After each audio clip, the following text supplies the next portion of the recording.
আজি মই বনাবলৈ লৈছোঁ লোকেল মুৰ্গী একদম কম তেলত, কম তেল মানে একদম এচামুচ তেলত বনাম। তাৰ কাৰণে মই মাংস লৈছোঁ, আলু 2টা লৈছোঁ আৰু বিলাহী এটা সৰুকৈ কাটি কাটি লৈছোঁ আৰু স্কোৱাছ লৈছোঁ এফাল কাটি লৈছোঁ সৰুকৈ আৰু গাজৰ এটা সৰুকৈ কাটি লৈছোঁ আৰু তাৰ লগতে এয়া লৈছোঁ আদা নহৰু আৰু ধনিয়া ঠাৰি আৰু কেঁচা জলকীয়া একদম খুন্দনাত খুন্দি লৈছোঁ দেই, মিক্সিত নাই দিয়া। আৰু পিঁয়াজ 2টা মিডিয়াম চাইজৰ আৰু মই একদম শেষত মানে দিম খৰিচা 1 চামুচ, ডাঙৰ চামুচে, কিন্তু আপোনালোকে নিদিলেও মানে খাবলৈ বেয়া নহয়, মই খালি খৰিচা অকণ দিওঁ, খাবলৈ ভাল লাগে। এয়া মই তেল দিছোঁ, এই হেতাখন দিছে অকণমানি হেতাই আৰু চামুচো নহয়, এইকণ তেল ইমানেই দিম আৰু দেই। প্ৰেছাৰত বনাম আজি, কাৰণ মানে অলপমান সিজাব লাগিব, এইটো সিজিলেহে খাবলৈ ধুনীয়া হয় এইটো মাংস, সেইকাৰণে প্ৰেছাৰত বনাম। তেতিয়া হুইচেল দুটামান মাৰি দিম আৰু ফটাফট সিজি যাব। এতিয়া মই পিঁয়াজ দিছোঁ, তেলটো পকিলে জুইটো কমাই ল'ব দেই। আপোনালোকে বনালে কমাই ল'ব, মই বনাইছোঁ কমাই পেলাই বনাইছোঁ। এতিয়া মই এইখিনি অকণমান বেছি নহয়, অকণমান নামমাত্ৰ ৰঙচুৱাবলৈ দিম।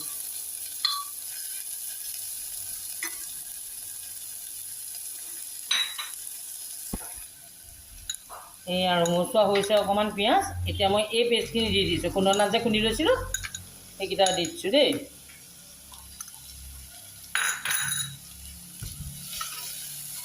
আদা নহৰু কেঁচা জলকীয়া ধনিয়াৰ ঠাৰিকেইডাল, ধনিয়া ঠাৰিকেইডালৰ আকৌ গোন্ধটো বৰ ধুনীয়া ওলায় দেই। এতিয়া এইখিনি লৰাই অকণমান কোমল হওক, তেতিয়ালৈকে লৰাই থাকিম আৰু। তেল নাই দেখিছে না, একেবাৰে তেল নাই।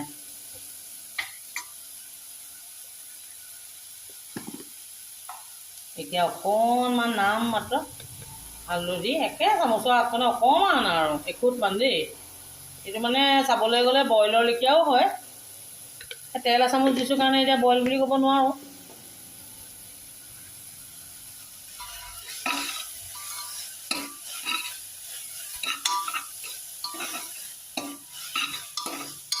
এয়া এতিয়া কোমল হৈ গৈছে, লাহেকৈ মাংস কেইপিচ দি দিম।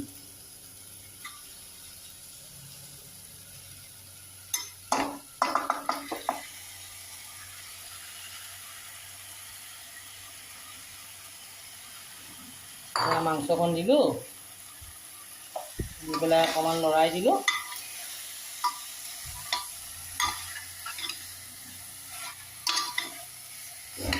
এয়া অলপমান লৰাই দিব, ইফালে সিফালে কৰি ওপৰতল কৰি পেলাই লৰাই দিব আৰু পিঁয়াজখিনিৰ লগত লাগ খাই থাকিব।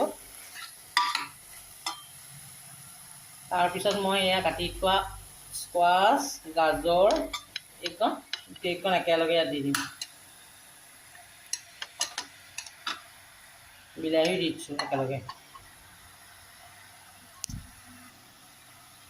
এইখিনি এতিয়া ধুনীয়াকৈ লৰাই, বিলাহী আৰু স্কোৱাছৰ পৰা অলপমান পানী ওলাব নহয়, নিগৰি যিকণ পানী ওলায় আৰু সেইকণতে মানে লাহে লাহে অকণমান সিজিবলৈ দিম। নিমখ অকণ দি দিওঁ।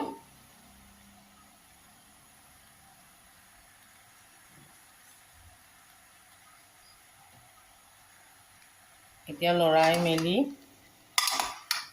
ধুনীয়াকৈ, প্ৰেছাৰটো জেগাই কম হৈছেগৈ আলুৱে চালুৱে বুজিছেনে, তথাপি লৰাইছোঁ আৰু যেনে তেনে। অকণমান কমি যাব নহয়।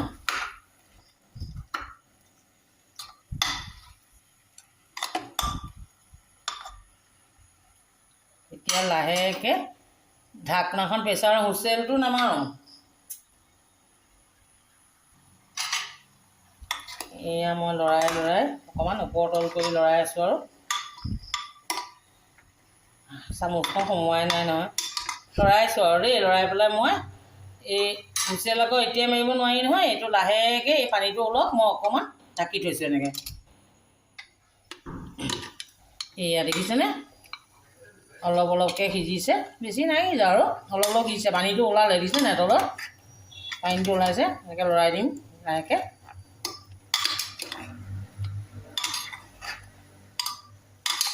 এতিয়া মই ইয়াত অকণমান জালুকৰ চাট অকণ দিম, বেছি নিদিওঁ দেই, সৰু চামুচ এখনে এচামুচেই নিদিওঁ আৰু অকণমান দিম মানে গোন্ধটোৰ কাৰণে। এয়া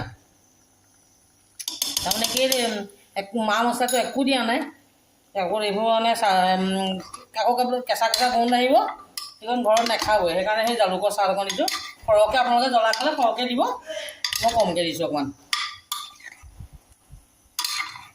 এতিয়া ভালকৈ লৰাই দিম লৰাই দিছোঁৱেই আৰু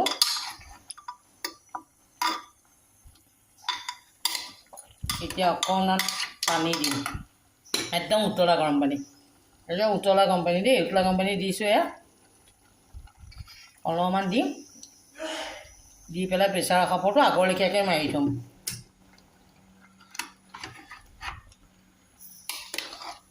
এয়া লৰাইছোঁ এয়া লৰাই দিছোঁ লৰাই পেলাই ঢাকনাখন অকণমান মাৰি পেলাই থৈ দিম তেতিয়া স্কোৱাচ সিজিছে অলৰেডি ঢাকনাখন মাৰি থ'ম অকণমান হুইচেল মাৰিবলৈ নহয় আকৌ দেই ওপৰতহে মাৰি থ'ম অকণমান উতলটা আহক উতলটা আহিলেহে আপোনালোকক আকৌ পানী দিম অকণমান উতলক এয়া চব উতলিলে আৰু এতিয়া খৰিচাখন দি দিম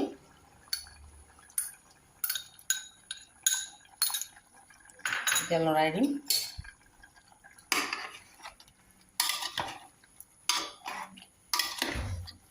বটল কৰি দিছোঁ আৰু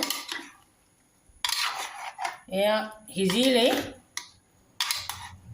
দুটামান হুইচেল মাৰিলেই হ'ব আৰু দুটা বা তিনিটা তেতিয়া ধুনীয়া হৈ পৰিব আৰু এতিয়া পানী দি দিম দেই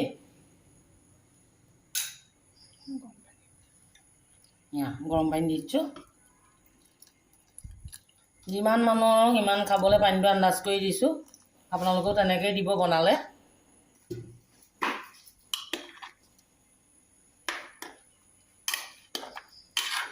খাবলৈ আকৌ বৰ ভাল লাগে দেই ভাতৰ লগতো খাবলৈ ভাল ৰুটিৰ লগতো খাবলৈ ভাল আজিকালি প্ৰায়ে ৰুটিয়ে খায় মানুহবোৰে ৰাতি কিছুমানে ময়ো খাওঁ কেতিয়াবা বাৰু এতিয়া এয়া উতলিছে যেতিয়া আৰু ধনিয়াকেইডাল দি দিছোঁ ধনিয়া সিদিনা পালোঁ বুজিছেনে বজাৰত গোম পাই পেলাই 4 মুঠামান কিনি আনিছোঁ আপোনালোকে মান ধনিয়াও দিব পাৰিব কেতিয়াবা মই মান ধনিয়া দিও বনাওঁ আজি পিছে ধনিয়া আছে কাৰণে ধুনীয়াকৈ দিছোঁ আজিকালি বজাৰত ধনিয়া এভেইলেবল কিন্তু তথাপিও আকৌ গোম চোম নাথাকে নহয় এতিয়া মই জুইটো কমাই দিম কমাই পেলাই একদম ধুনীয়াকৈ ল' ফ্লেমত এতিয়া আস্তেকৈ 2টা বা 3টা হুইচেল মাৰিম আৰু এয়া মোৰ মাংস হৈ গ'ল একদম কোনো ধৰণৰ মছলা নাই এয়া এনেকৈ বনাবচোন মানে খাবলৈ বহুত ধুনীয়া মানে বহুত ধুনীয়া আৰু মই কৈছোঁ আৰু এই মাংসটো মানে ভাল এটাই সৰু কেঁচুৱাৰ পৰা একেবাৰে আমাৰ অকণমান এনেকুৱা ডেকেৰুৱাৰ পৰা বুঢ়ালৈকে একদম ধুনীয়াকৈ খাব পাৰিব সৰহকৈ খালেও এইটো দিগদাৰ নকৰে আৰু গেছ চেছ একো নহয়